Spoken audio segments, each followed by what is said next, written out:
তারপর কত হবে 75 got it now next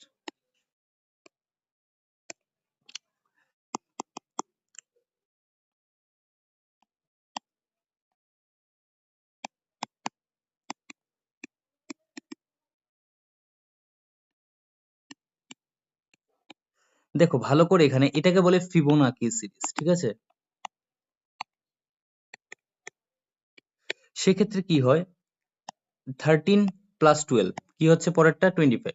25 plus 12 পরেরটা কি হচ্ছে 37 37 প্লাস 25 পরেরটা কি হচ্ছে 62 সো সেম রুল এখানে অ্যাপ্লাই হবে 37 প্লাস 62 কত হয়ে যাবে 1999 খতম বুঝে গেছো সবাই চলো আরেকটু লেভেল বাড়াই তো শুধু যে এরকমই হবে তা কিন্তু না আমি অনেকগুলো এক্সাম্পল ডিফারেন্ট ডিফারেন্ট টাইপের নিচ্ছি তো তোমাকে মাল্টিপল প্র্যাকটিস করতে হবে আর কি যেমন দেখো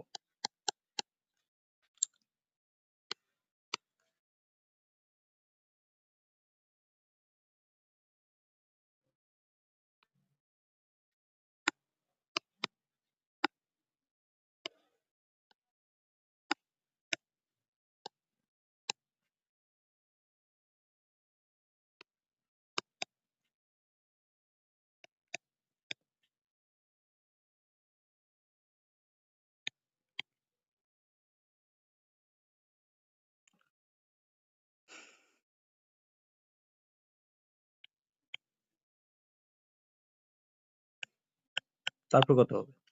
সো দেখো এখন তোমাদেরকে আমি অলরেডি বলেছিলাম যে স্কোয়ার গুলি অবশ্যই শিখতে হবে ওয়ান স্কোয়ার মানে ওয়ান টু স্কোয়ার মানে ফোর এগুলি জানতে হবে টু স্কোয়ার মানে টু ইন্টু টু করে ফোর আসছে আর কি থ্রি স্কোয়ার মানে হচ্ছে কত নাইন তেমনি তোমার ফোর স্কোয়ার মানে কত হচ্ছে 16 ফাইভ স্কোয়ার মানে কত হচ্ছে 25 সিক্স স্কোয়ার মানে কত হচ্ছে 36 সেভেন স্কোয়ার মানে কত হচ্ছে 49 এইট স্কোয়ার মানে কত হচ্ছে 64 নাইন স্কোয়ার মানে কত হচ্ছে 81 এন্ড টেন স্কোয়ার মানে কত হচ্ছে 100 তো সেক্ষেত্রে এগুলি আরো অনেক 50 60 60 70 এসব পর্যন্ত মুখস্থ রাখতে হবে কিন্তু যাই হোক এখন ছোট এক্সামের জন্য তোমার পরিসরটাও ছোট হবে এত কিছু ডিপে যেতে হবে না তো দেখো এদিকে তো প্রথম এদিকে যদি গ্যাপিংসটা তুমি লক্ষ্য করো সেটা হচ্ছে ফোর পরের গ্যাপিংসটা যদি লক্ষ্য করো তাদের মধ্যে বড় থেকে ছোটটা মাইনাস করলে বোঝা যায় বা কি প্লাস হয়েছে 14 এসেছে সেটাও বোঝা যায় 9 প্লাস করলে তারপর যদি গ্যাপিংটা দেখো দেখবে এখানে কি প্লাস হচ্ছে 49 তো দেখো এটা two square four three square nine seven square 49 তারপর ডেফিনেটলি কত প্লাস হয়েছিল 121 মানে 11 স্কোয়ার তো দেখো টু এর পরে থ্রি থ্রি এর পরে সেভেন সরি এটা একটু ভুল বানানো হয়ে গেছে এখানে একটা ফাইভ এর গ্যাপিং নেওয়া উচিত ছিল ঠিক আছে একটু কারেক্ট করে নাও একটু ফাইভ এর গেপিংস নিয়ে নেবো মানে জিনিসটা এরকম নিয়ে নেবো আর কি let me show you one নিয়েছি তারপর ফাইভ নিয়েছি ফোর তো তারপর ডেফিনেটলি নাইন প্লাস মানে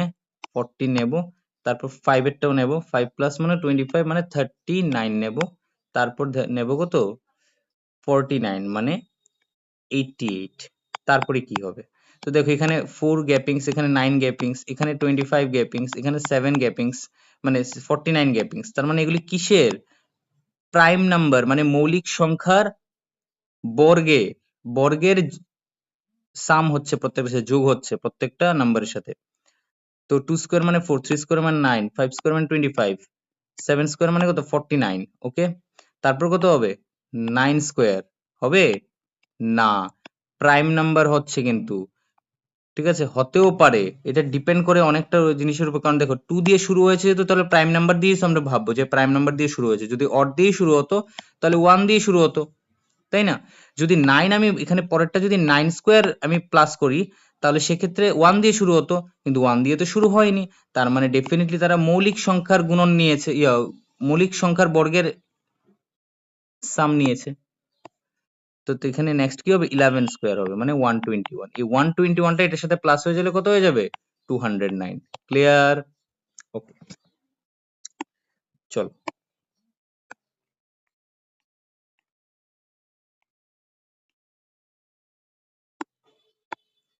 ধরো 1 আছে 8 আছে 27 আছে 64 আছে পরে কি হবে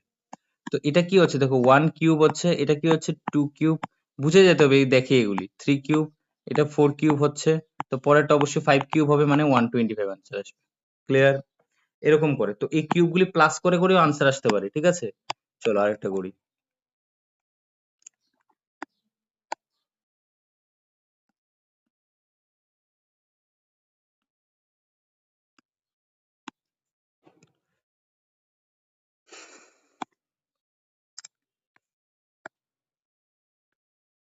দেখো নেক্সট কি হবে। তো প্রথম দেখো এখানে ভালো করে দেখো, এগুলি গ্যাপিংস গুলি যদি তুমি লক্ষ্য করো, দেখবে কোনো আইডিয়াই পাচ্ছ না কি হচ্ছে জানি। তো ডেফিনেটলি এগুলি প্লাসের দিকে যাচ্ছে না, ঠিক আছে? তো অন্য কিছু হচ্ছে, অন্য কিছু কি হচ্ছে দেখি। এটাকে এরকম ভাবতে হবে, 1 × 1 + 1 আনসার কত আসে? 2 আসে। 2 × 2 + 2 +2 আনসার কত আসবে? 6। সেম 6 × 3 + 3 আনসার কত আসবে? 18। তারপরটা কি হবে? 1 গেল, 2 গেল, তারপর 21 আছে না? তো 21 × 4 + 4 কত আসবে? 88। তো 88 × 5 + 8 হবে কত? 5 8 is 40 আর 44 40 445। ক্লিয়ার? এরকম করে হবে। ঠিক আছে, যদি নেক্সট ক্লাসে যখন আমি আসবো তখন লেভেলটা অনেকটা উপরে নিয়ে নেবো, যেমন আমি তোমাদেরকে একটা দেখা